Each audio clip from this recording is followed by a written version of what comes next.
Nitwa Sebakara Mike, nyobora ICP Rwanda. Amagambo make ICP ivuga Internet Computer Protocol, ni blockchain network ikora nk'uko izindi blockchain zikora, ariko yo akarusho kayo yazanye nuko yaje ije gusimbura infrastructure y'amakomputa isanzwe hosting ama web applications, kugira ngo noneho ishobore guhosting ama application yubakiye kuri blockchain. Ndumva ari icyo ngicyo navuga.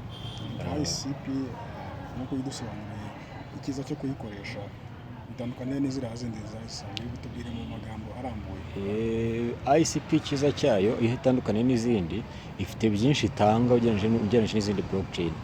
ICP irahendutse kuyikoresha, gustoka amadone yawe, amakuru yawe, smart contract kuyubakiraho birahendutse cyane ugereranyije n'izindi blockchain. Kubibaza nk'isanzwe yamamaye cyane Ethereum, kugeza ubu Ethereum niyo yamamaye cyane ngira ngo gusumba izindi, niyo ibarirwa mu cyiciro cyitwa Layer 2 blockchain, aba developer bashobora kubakiraho smart contract.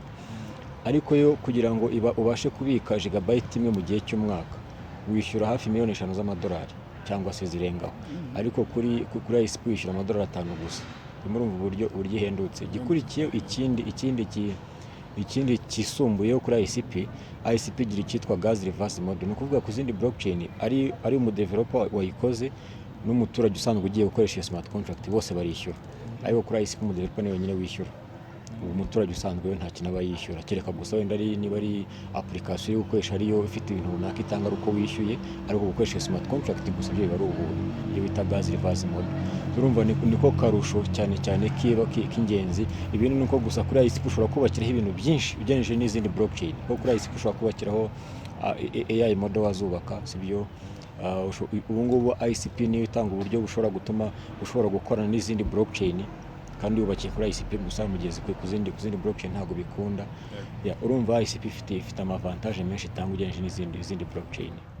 Mu gihe ICP Rwanda ikataje mu gufasha urubyiruko kumenya amakuru ahagije yo gukoresha ikiragano gishya cya Web3, kuri ubu bateguye amahugurwa yitabiriwe n'abagera kuri 81 bibumbiye mu matsinda 9 mu rwego rwo guhanga imishinga mishya hakoreshejwe ikiragano cya Web3.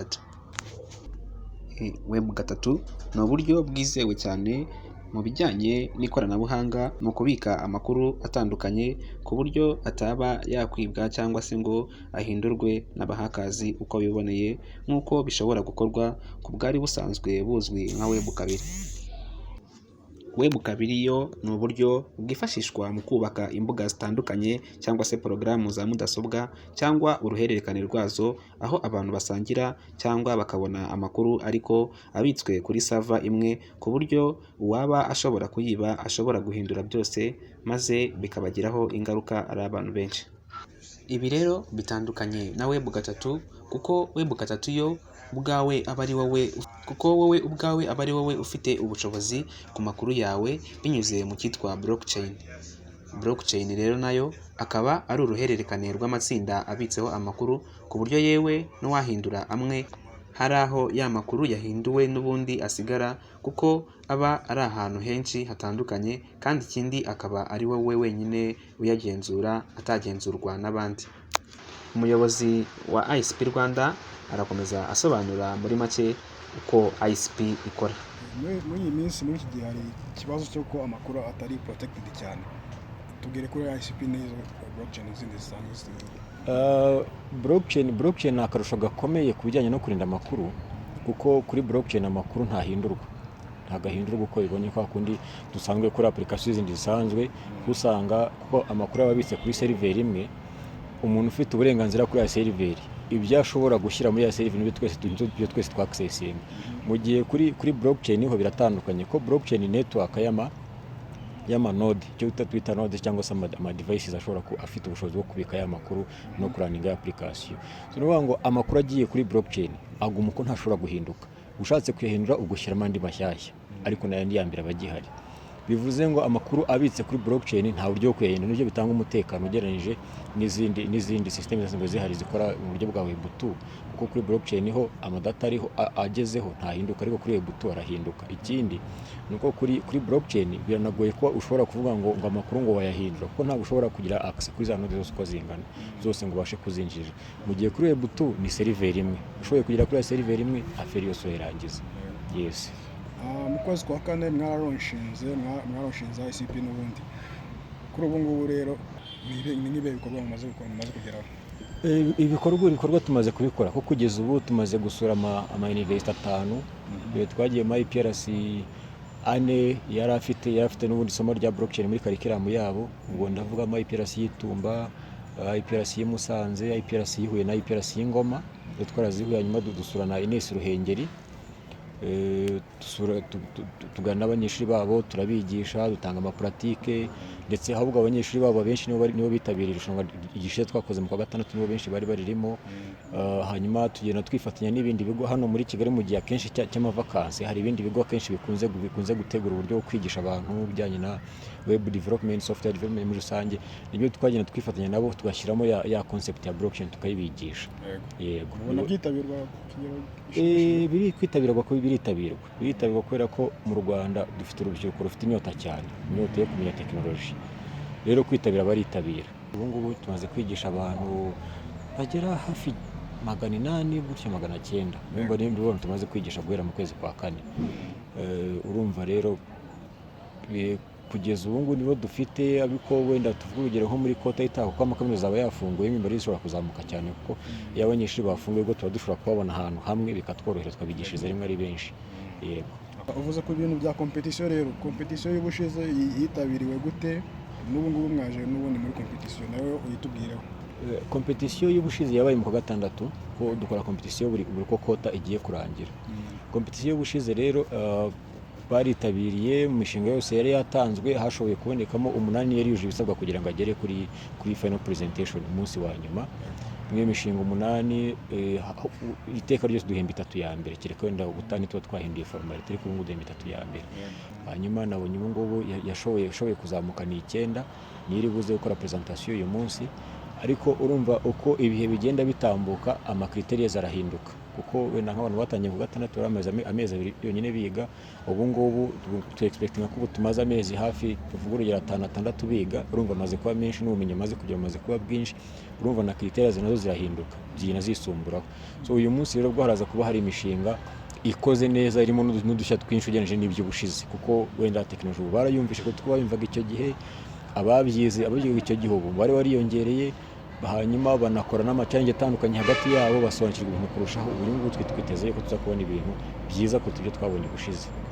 Ubu ngubu abantu biyandikishije hamwe ni abantu bagera muri 83 bitabiriye uyu munsi, ariko abaza kujya kuri competition ni amagurupe 9.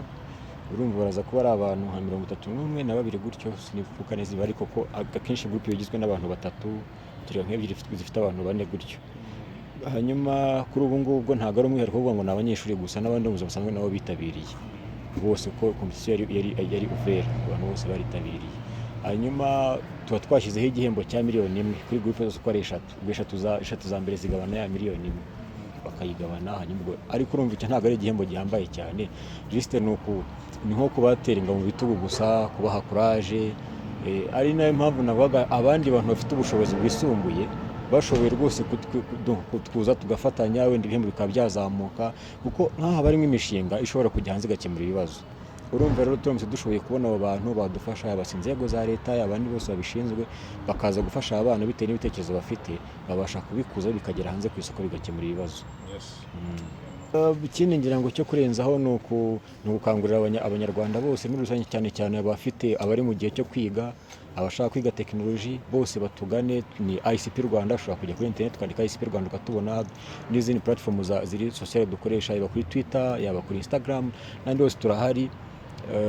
Bukajyaho, cyangwa se tuvuga urugero niba hari abantu bafite ibigo bisanzwe byigisha ibijyanye n'ikoranabuhanga, tugafatanya tukigishiriza abantu hamwe, ko nibo basanzwe bafite abantu bigisha, tukageraho tugatanga ubumenyi nabwo tukabwongeramo mu byo bigisha, tugafatanya kugira ngo twongere abantu.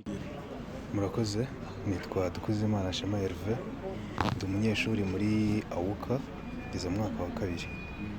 Njyewe na ICP ntabwo hashize igihe kinini namenye umwaka ushize. ICP ni Internet Computer Protocol, namenyeye ku ishuri muri groupe batanze itangazo ririmo ICP, numva mbaye interested, ubundi ndajoyininga. Project yacu turi gukora ku bintu bijyanye n'uburezi, ku buryo twakongera imbaraga mu buryo system binyuramo kugira ngo umunyeshuri atangire kwiga icyo yiga ibe yaba improved, ntihagire ibibazo bizamo twifashishije tekinoloji ya blockchain. Bwira impact yayo ku banyeshuri nyine mu burezi. Ni system iri based kuri artificial intelligence gusa ifatanye na blockchain. Icyo ije gukemura ni uburyo bwo gutanga ibigo amasection. Ndumva mu minsi ishize mwarabyumvishe ko habayemo ikibazo, umunyeshuri akabona amanota ahagije wenda bakamuha ikigo kibi, cyangwa se akabona amanota make mu masomo runaka bakamuha amasomo arenze ubushobozi bwe. Ubwo rero icyo ngicyo iyo systeme ni ikije gukemura. Yego, murakoze cyane. Murakoze. Amazina yanjye ni Giselle Kozwimigisha, niga mu mwaka wa gatandatu Software Engineering and Embedded Systems mu kigo cya Rwanda Coding Academy. ICP wayimenye gute? Actually kwiga nyine ku ishuri nari nsanzwe nkunda ibintu bya blockchain, gukora nyine ibintu bijyanye no gutradinga ama cryptocurrencies and whatever, and naje kujya muri group of developers. Nyuma yaho nari nangiye kujya muri career yo kudevelopinga the softwares, and then the group of the developers nibo banyinjije cyane muri blockchain cyane, noneho banshyira no muri group of the ICP blockchain as the ICP blockchain was more advantageous kurusha the blockchain zindi nari nsanzwe nzi nka Ethereum. Wabonye bitandukanye n'izindi? Okay. Firstly, ntago ariyo nabanje gukoresha. Mbere nabanje gukoresha the Ethereum, noneho nyuma nza gutrayinga the ICP blockchain, noneho nsangayo iri more scalable kurusha the Ethereum, kandi ikindi nyine iri cost efficient kurusha Ethereum, because Ethereum in the you converting in the US dollars is more kurusha the ICP when converted in US dollars. Ubu ngubu waje muri competition rero kuri project yayo we na group yawe. Murakoze. Project turi gukoraho ni ibintu, it's actually called DigiAsset. Uko byumvikana ni digital assets. Mu Rwanda nyine ntago bakunze kugira digital assets nyinshi cyane, gusa zirahari cyane cyane nka digital arts. Usanga abantu benshi batazitaho cyane, ariko nyine twebwe we thought of ku buryo we thought ku kuntu twajya dufata the ownership za digital assets, tukamenya kuzivana from the seller to the buyer byoroshye. Ikindi nyine tukamakinga sure ko the asset, its authenticity is kept safe, ku buryo nyine nta muntu ushobora kuza akaba yafata the asset y'umuntu akaba yayikopinga nyine akaba yatanga yacuruza nka asset itari the origin. Ego murakoze, nitwa Mupenzi Theogene. Theogene, ICP wayimenye gute? Ego murakoze. ICP nayimenye ubwo nigaga muri kaminuza, bari gukora tuba bagenda mu makaminuza bari kwigisha abantu ibijyanye na blockchain. Yego nuko bageze aho nigaga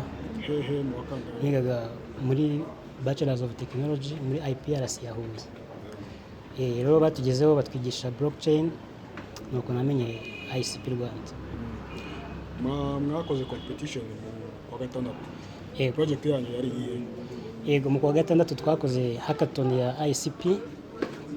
Project nari mfite yari blockchain enhanced serviced apartment. Yari project yo kumanaginga apartment, gukodesha ama apartment hakoreshejwe blockchain. Umva ni ikoranabuhanga ryiyongereye mu buryo busanzwe buhari bwo gukodesha ama apartment haba mu gihugu cyangwa n'ahandi hose, ariko dukoresheje no ikoranabuhanga rya blockchain. Yego. Impact yayo yari yenyine? Yego. Impact iyo project dufite n'ubundi kwari ukoroshya uburyo busanzwe buhari bwo gukodesha ama apartment, noneho twakoreshaga blockchain. Urumva iyo harimo blockchain ni ikoranabuhanga rifite umutekano, wizeye umutekano, kubera ko data ntago ziri kuba saved kuri central server imira ahantu runaka, kandi noneho harimo transparency. So twari turi gushaka uburyo twahuza umuntu ukodesha apartment n'umuntu ufite ama apartment akodesha, ariko dukoresheje blockchain technology. Yego. ubu ngubu rero project yaje gukompeta ni iyihe? Yego, ubu ngubu muri hackathon yo mu kwa 9 nazanyemo project yitwa smart attendance using smart card. Yego, no attendance ikorwa mu ma event agiye atandukanye, ariko noneho tukabikora dukoresheje smart card. Umva ni IoT iri kumwe na blockchain technology.